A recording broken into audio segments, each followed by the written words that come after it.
वो जो ख्वाबों में मेरा साथ निभाता था कभी, वही अब दूर कहीं मुझसे छुप जाता है कभी।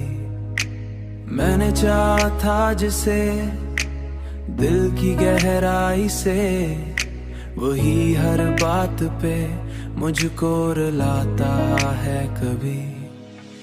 वही हर बात पे मुझको रुलाता है कभी।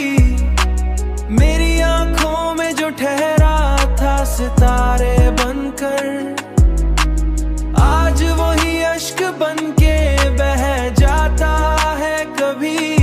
मैंने सोचा था वही मेरा मुकद्दर होगा, पर बिखर जाता है कभी, बिखर जाता है कभी।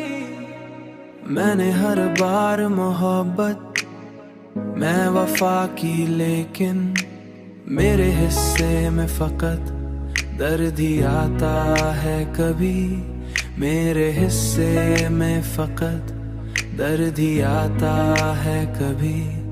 ये मोहब्बत भी अजब खेल दिखाती है हमें, जो भी अपना हो वही दूर चला जाता है कभी।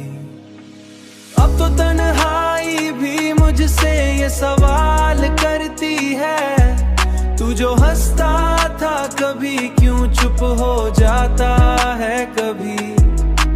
मैंने हर ख्वाब को टूटते देखा है यहाँ, कोई भी वादा कभी सच्चा निकला ही नहीं। दिल के जख्मों को छुपाना भी मुश्किल हो गया है, दिल के जख्मों को छुपाना भी मुश्किल हो गया।